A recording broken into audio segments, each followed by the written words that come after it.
of foreign policy just for you. Recent reports seem to indicate that Turkey is taking new diplomatic courses. Considering that Turkey's been a longtime U.S. and NATO ally, how should we respond to the new positions?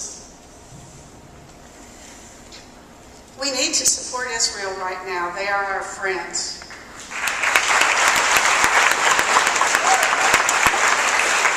We really do not know what was in that boat.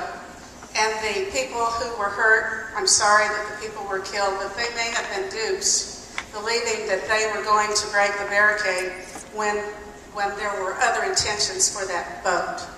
And so I firmly believe that we must support Israel. Turkey has been our friend, but they are looking eastward, and that's very troublesome. But we have very few friends in the world right now, and we must support them. Thank you, Mike Pompeo. Prime Minister Erdogan of Turkey made a huge mistake, but he was given license to make that by our Commander-in-Chief. We had an ally in Turkey that befriended us for a long time because they knew America was serious about defending its interests. We've now got someone in the White House who makes our enemies closer and takes our friends and pushes them away. Turkey voted against us for the first time in the UN Security Council. Turkey struck a deal with Iran to take their enriched nuclear uranium.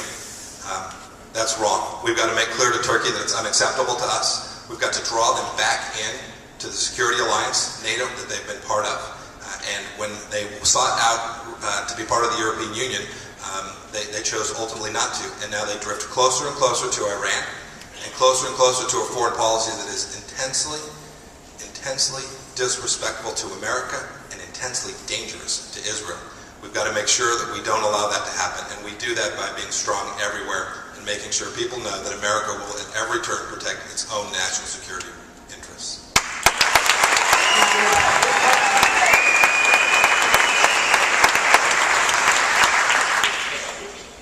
Israel has been for decades and decades and still is our sister and our ally.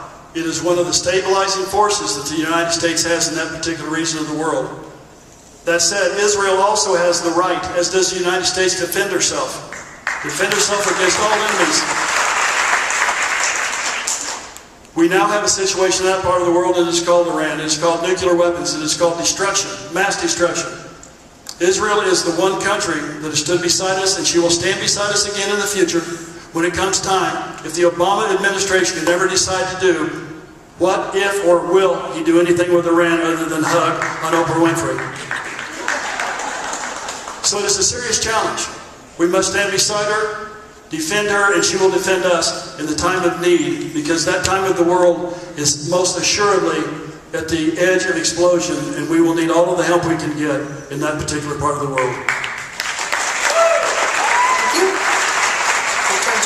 Well, first of all, it starts out with a president that should stop shaking hands with dictators and bowing to kings and sending a message around the world that we are a weak nation and we will not support our allies. And that is what is happening right now. Israel absolutely has a right to defend itself, and the message has been sent that the United States is not very willing to do that, not willing to stand by their side and help them, so it is going to be incumbent upon them to defend themselves, whether the Turks do it, or the Iranians do it, or anyone.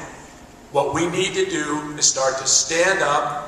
The Secretary of State has to send a message through the President of the United States that we will not tolerate this type of behavior, and that we will stand by Israel, our ally, our economic partner, and our friend.